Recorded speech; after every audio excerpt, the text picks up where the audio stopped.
अस्सलाम वालेकुम दोस्तों। आज का जो हमारा टॉपिक है difference between alternating current and DC current, बड़ा मज़ेदार लेक्चर है। तो आज हम इसमें मेन डिफरेंस देखेंगे। डायरेक्ट करंट या डीसी, अल्टरनेटिंग करंट इसको हम एसी भी कह सकते हैं। तो फर्स्ट हमारे पास पॉइंट है, it's short form is DC, यानी डायरेक्ट करंट की शॉर्ट फॉर्म है DC. It's short form is AC, AC mean alternating current. Second हमारे पास है the type of current which has constant magnitude and flow in same direction. हमारे पास direct current की magnitude constant होती है। तो एक हमारे पास स्टूडेंट होती है वेरिएबल मैग्नीट्यूड, जो चेंज होती रहती है, और ये सिर्फ एक ही डायरेक्शन में फ्लो करता है, जिसको हम फॉरवर्ड डायरेक्शन कहते हैं। तो इसकी हम डेफिनेशन करेंगे, the type of current which reverse its direction.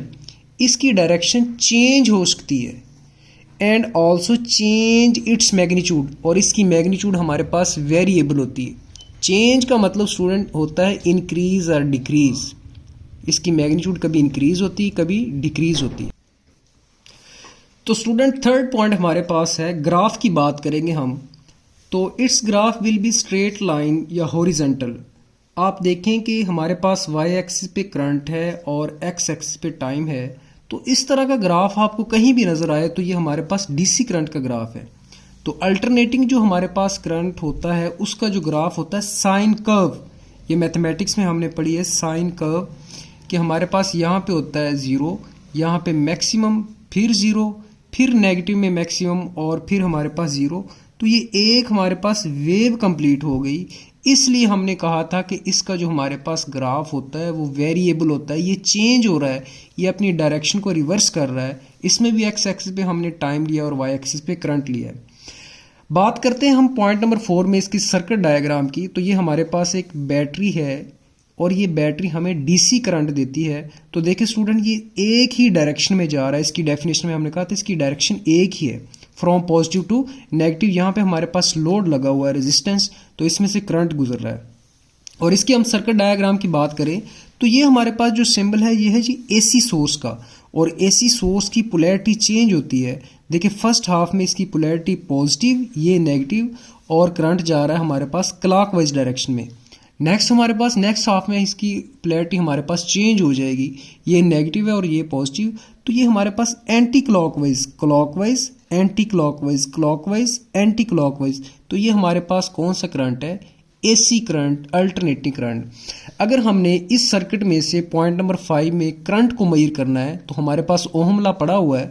Ohm law होता है V is equal to I R. तो I को अगर हम कैलकुलेट करना चाहें V ओवर R, और अगर हम एसी करंट को मेजर करना चाहें तो ओहम लॉ फॉलो नहीं करेंगे। I is equal to I naught sine theta. ये हमने एसी जनरेटर में ड्राइव किया था। तो बात करें हम पॉइंट नंबर 6 में, जो हमारे पास डीसी करंट होता है ये लॉन्ग डिस्टेंस कवर नहीं करता, लेकिन हमारे पास जो एसी करंट होता है ये लॉन्ग डिस्टेंस तक चल सकता है। Point number 7, positive and negative polarity of DC can be fixed. इसकी देखिए हमारे पास पॉजिटिव और नेगेटिव पोलैरिटी फिक्स होती हैं, but positive and negative polarity of AC current can not be fixed, क्योंकि इसकी पोलैरिटी हमारे पास चेंज होती रहती है। अब हम उसको फिक्स नहीं कहेंगे। पॉइंट नंबर 8 हमारे पास, electron move only in forward direction. हम इसकी सर्किट डायग्राम में बात करके आए हैं कि इसमें इलेक्ट्रॉन सिर्फ फॉरवर्ड डायरेक्शन में मूव करते हैं, बट हमारे पास एसी में electron move in both forward and backward. वही बात clockwise, anti clockwise, clockwise, anti clockwise, यानी फॉरवर्ड और बैकवर्ड दोनों डायरेक्शन में मूव करते हैं। अब हम बात करते हैं कि डीसी की जो हमारे पास फ्रीक्वेंसी होती है वो होती है 0 हर्ट्ज। फ्रीक्वेंसी का यूनिट होता है हर्ट्ज। तो स्टूडेंट हमारे पास एसी की जो फ्रीक्वेंसी होती है, फ्रीक्वेंसी ऑफ एसी 50 हर्ट्ज और 60 हर्ट्ज। तो ये जो हमारे पास 50 हर्ट्ज होती है ये पाकिस्तान में यूज़ होती है, और ये हमारे पास इंडिया में, भारत में यूज़ हो रही है। ठीक है। तो अब हम बात करते हैं पॉइंट नंबर 10 की, सोर्स और बैटरी और सेल। अगर आप लोगों ने डीसी करंट लेना है तो उसके लिए आप बैटरी यूज़ कर लें या कोई सेल यूज़ कर लें। सेल हमारे पास दो तरह के होते हैं, प्राइमरी भी होता है, सेकेंडरी भी होता है। तो इसमें सोर्स और जनरेटर, और इसमें हमारे पास जनरेटर होता है वो हमें एसी करंट प्रोवाइड करता है। बात हम करते हैं पावर फैक्टर। डीसी करंट का हमेशा 1 होता है, क्योंकि इसमें एंगल कितना होता है 0 डिग्री। ये बात आप लोगों ने पढ़ी हुई है फेज़ लैग और फेज़ लीड, वो वाला चैप्टर जिसमें आपने फैक्टर की पावर फैक्टर की बात की थी, करंट लीड वोल्टेज लैग, उसमें। तो पावर फैक्टर जो हमारे पास एसी का होता है ये लाई करता है बिटवीन 0 एंड 1। तो कौन सा करंट ज़्यादा ख़तरनाक है, ये बात बड़ी पते की है। It is not dangerous, DC हमारे पास लिए ख़तरनाक नहीं है, लेकिन एसी करंट बहुत ज़्यादा ख़तरनाक होता है, ये पकड़ता भी है और छोड़ता भी है।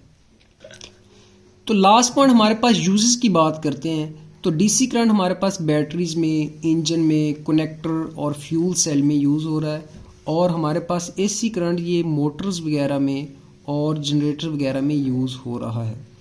अब हम देखेंगे इसकी wave form. It's wave are pure or pulsating. हमारे पास जो स्टूडेंट डीसी की वेव होती है ये या तो प्योर डीसी हो सकता है या पल्सेटिंग, जिसमें पल्स होते हैं, ये भी डीसी है लेकिन पल्सेटिंग डीसी कहेंगे। It's wave form are square, triangular, sinusoidal, जो अब हमने बात की थी कि इसकी हमारे पास क्या होती है, साइन वेव भी हो सकती है, इसकी हमारे पास स्क्वायर टाइप इस तरह भी हमारे पास वेव फॉर्म हो सकती है, इसकी हमारे पास वेव फॉर्म इस तरह भी हो सकती है। तो ये इनकी वेव फॉर्म के बारे में था। नेक्स्ट हमारा जो लेक्चर होगा वो भी डिफरेंसेस पे होगा और इंशाल्लाह अपलोड किया जाएगा। अल्लाह हाफिज़।